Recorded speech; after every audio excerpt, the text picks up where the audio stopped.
మన ఆనందం కోసం చేసుకుంటాం. మన ఇంట్లో ఉండేటువంటి మన చిన్న పిల్ల ఎవరన్నా ఉన్నారనుకోండి, ఆ పిల్లకి రకరకాల ఆభరణాలు పెడతాం.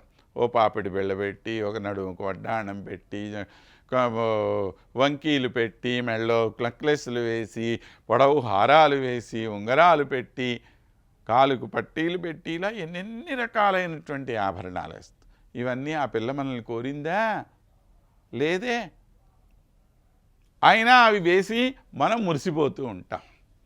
అలాగని తల్లి విషయంలో కూడా అన్నమాట. మనం ఏం చేస్తున్నాము? ఈ అమ్మకి రకరకాలైన ఆభరణాలు పెడుతూ ఉన్నాము. కనకరశన అన్నారు, అంటే మంచి బంగారపు వడ్డాణం పెట్టాం. అబ్బా, ఈ వడ్డాణంతో చూడండి మా తల్లి నడుము ఎంత అందంగా ఉందో అనేసుకుంటున్నాం. అంతకుముందు అందంగా లేదా? ఉన్నది. కానీ ఇప్పుడు పెట్టినటువంటి ఈ బంగారపు వడ్డాణంతో ఇంకొద్దిగా చూడటానికి మరింత అందంగా కనపడుతూ ఉన్నది. ముక్తా తాటంక, ముత్యాల కర్ణాభరణాలు పెట్టాం మనం. చెవులకు దుద్దులో అవి ఆభరణం పెట్టామన్నమాట.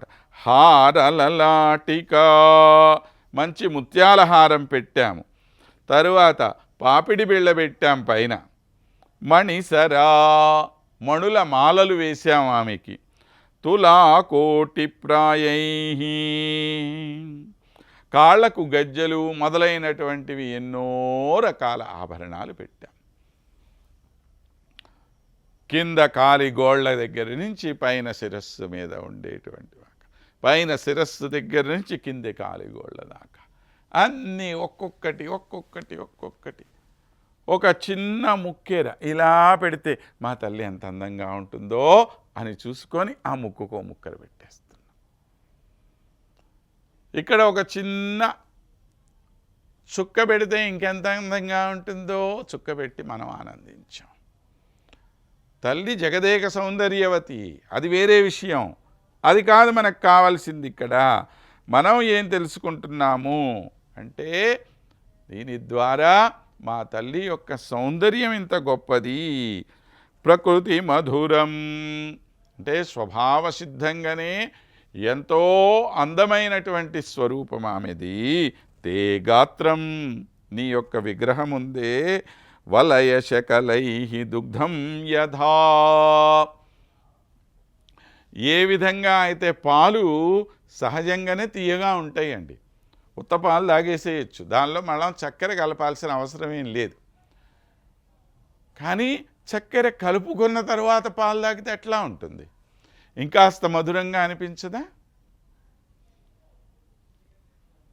అలాగనే సహజంగా సౌందర్యవతి అయినటువంటి మన లక్ష్మీదేవి మరింత సౌందర్యవతిగా తాను కనపడాలి అనంటే దానికోసం మనం ఏం చేస్తున్నాము?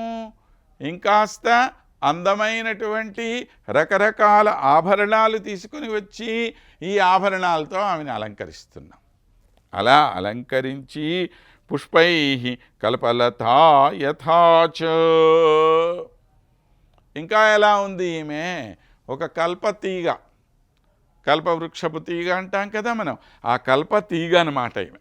అంటే కోరిన కోరికలన్నీ తీర్చేటువంటి తీగ. సాధారణంగా అసలు కల్పవృక్షం యొక్క గొప్పతనమే మనకు తెలుసు కదా. అమ్మవారిని వృక్షము అని చెప్పి అనం, మనం తీగ అని చెప్పి అంటాం.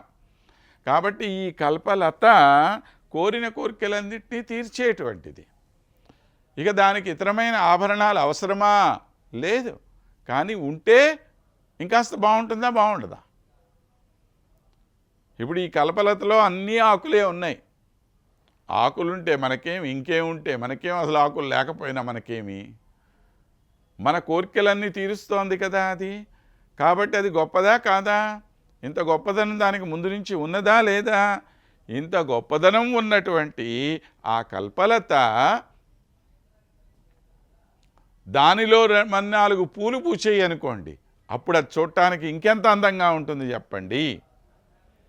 అదేవిధంగా మన తల్లి యొక్క గొప్పతనం కూడా కేవలము ఇక్కడ ఉండేటువంటి ఈ కొన్ని చిన్న చిన్న సౌందర్యంలో ఏవైతే ఉన్నాయో ఆ సౌందర్యాన్ని వర్ధం చేసేటువంటి ఏ ఆభరణాలైతే ఉన్నాయో ఆ ఆభరణాల ద్వారా మరింత ఎక్కువగా పెరిగినట్లు మనకు అనిపిస్తూ ఉన్నదన్నమాట. పుష్పై కల్పలతా యథా చ జాగర్తి,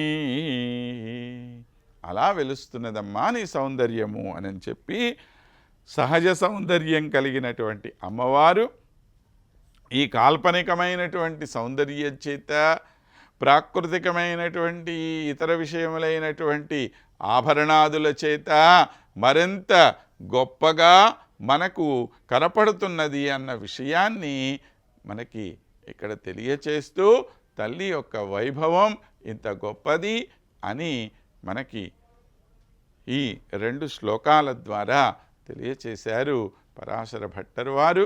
ఆ విధంగా తల్లి వైభవాన్ని గురించి మనము మరికొన్ని విషయాలు తెలుసుకునే ముందు నేటికి మనం స్వస్తి పలికి మరలా కలుసుకుందాం.